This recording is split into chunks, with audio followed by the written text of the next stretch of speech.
بەڵاسان خۆشەویستان لە تۆری دومی بەرنامەکەماندا باز لە گەورەی و پاداشتی و هاوکاری و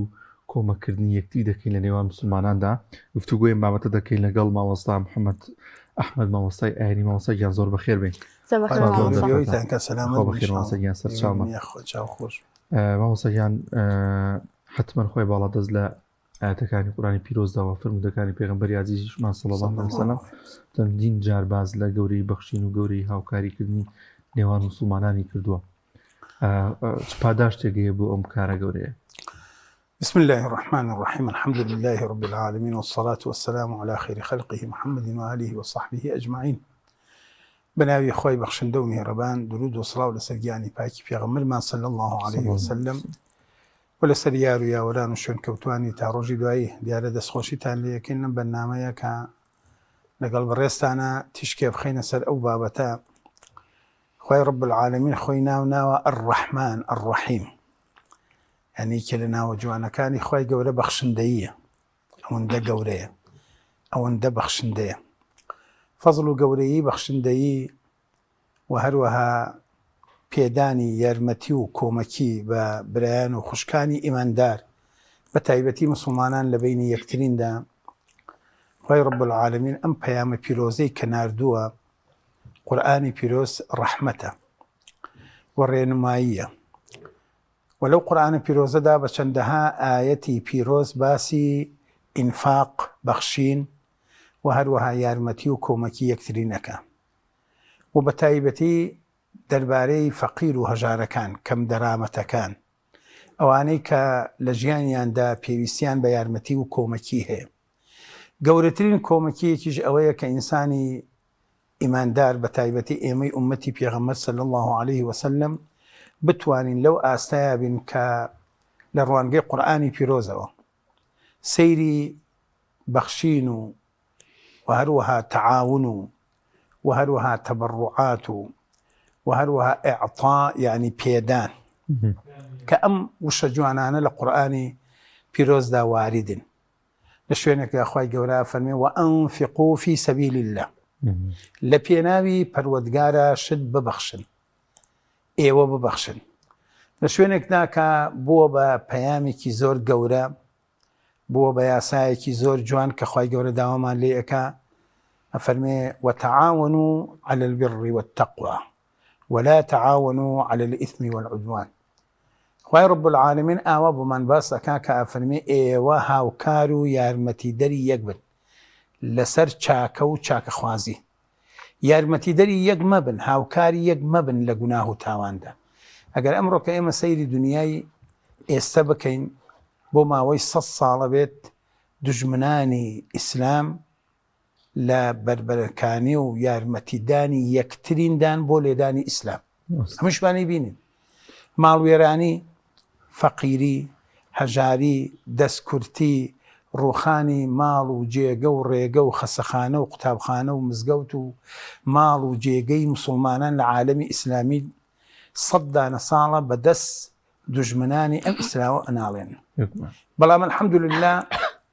وەک کوردەواری ئەڵێ ئەوەی لەلای ئەوان خەیاڵە لەلای خوا بەتاڵە. خوای رب العالمین ئەم مرۆڤانەی کە دروست کردووە جیای کردوونەوە لە خەڵکانێکە بە ئیمانمان و بە بەخشینمان و بە یارمەتی و کۆمەکیمان بۆیە خوایان کاتێکا فەرمێ و ئەحسینوا ئێوە ببەخشن ئین الله يحب المحسنین. بەڕاستی هەر کەسێ ببەخشێ هەر کەسێ دەستگیرۆیی و کۆمەکی هەر برایەک هەر خوشکێک هەر لێ قەوماوێ هەر هەژارێ بکە لە ئاینی پیرۆزی ئیسلامدا خوای گەورە وای داناوە فەرمێتی من ئەو کەسانم خۆشەوێت. دیارە ناو مرۆڤەکانیشا بمانەوێت نەمانەوێت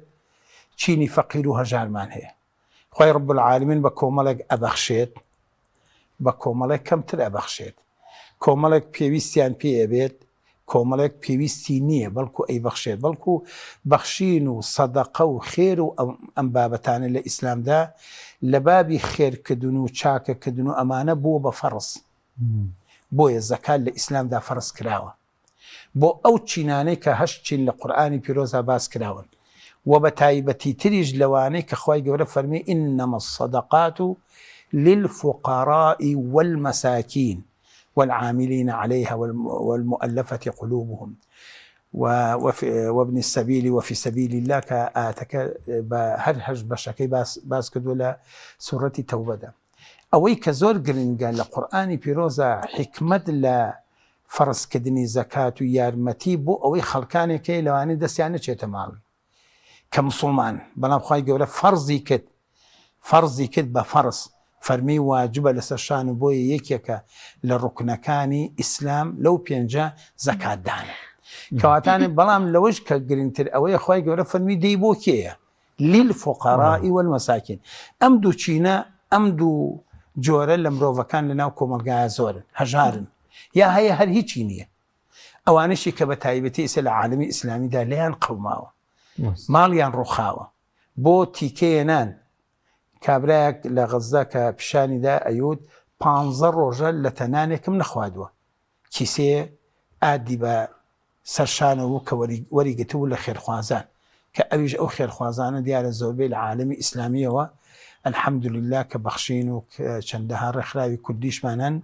كدستي كومكي وهاوكاري أجينا أو برانما لهر شوينة كهبن ولا هالشوينة كان لمن قومي يا ليان بقومي واجبي سرشاني مسلمانانا جاب دعاء خير به ببخشيني مال به بلت خرماك به يعني سنج بدن پیغمبری خواه صلی الله علیه وسلم افرمی بلت خرمایکیش به تو یارمتی براکت بده و خل لآگری جهنم بدور بگره لت خرمایک اگر خرمایک به چنه گوره لای خواه زۆر باش مامۆستا هاوکاریکردن و یارمەتیدانی هاوڵاتیان و برایەکی موسڵمان یاخود خوشکێکی موسڵمان تەنها دەکرێت بە ڕێگای مادی ئەنجام بدرێت نەخێر دەکرێت چەندین ڕێگای دیکە بێ بۆیە هاوکاری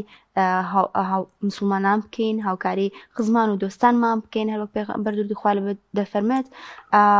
ناڕەحەتی لەسەر ڕێگای خەڵکی لا بدە پاداش بۆت ئەنووسرێت و بە چاکە بۆت ئەنووسرێت جوانە هاوکاریەکان جۆرا و جۆرن دیارە ئێمە کە کاتێ باسی هاوکاری و باسی بەخشین ئەەکەین یا ماڵ بەخشین ئەەکەین لە ماڵ و سەرۆت و سامان و دەست پێەکە لە کەلیمەت و طەیبەوە دەست پێەکە لە کردنەوەی مزگەوتێکەوە قوتابخانەیەکەوە پردێکەوە لە با بڵێن دەورەیەکی قورئان خوێندنەوە دەست پێەکە حتا پێغەمبەری خوا صلی الله علیه وسلم مەجالی نەهێشتەوانێ فەرمی بە قسەیەکیش بێ الکەلیمەت الطەیبەت صەدەقەة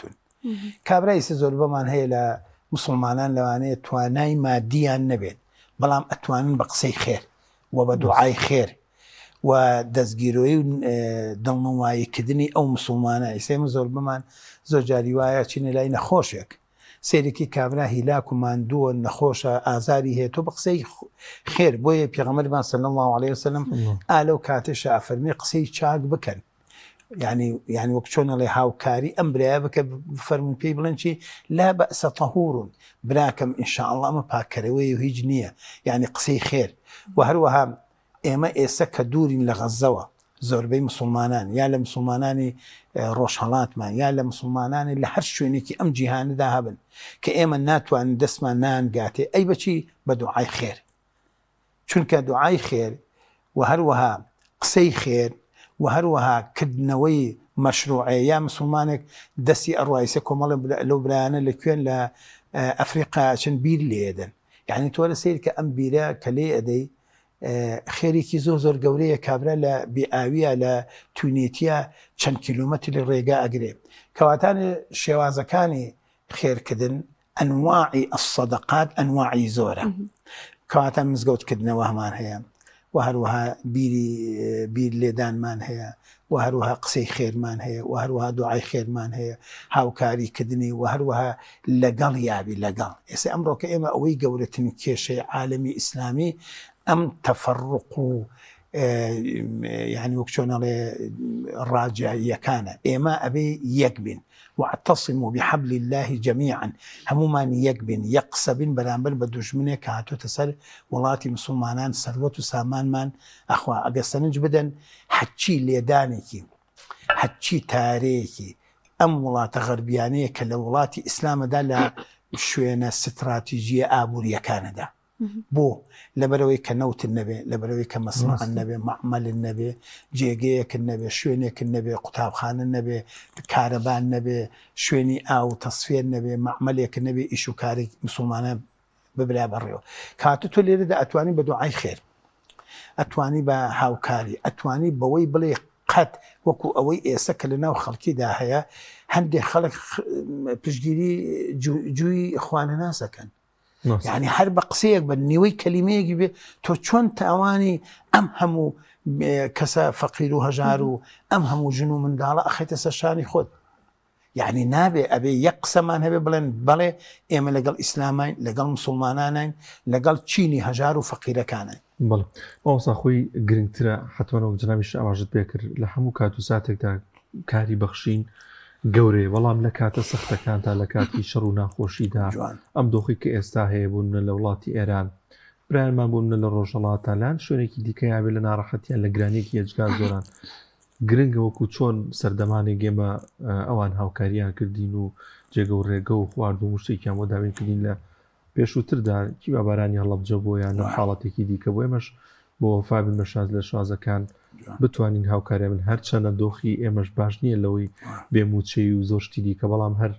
بۆ خۆی گرنگە هەر ئاگامان لێیان بێت خۆی ئومەتی ئیسلام ئومەة واحدة هەمومان برای یەکین إنما المؤمنون إخوة خی گەورە هەموو ئیمانداران بە برا لە قەڵەمەدا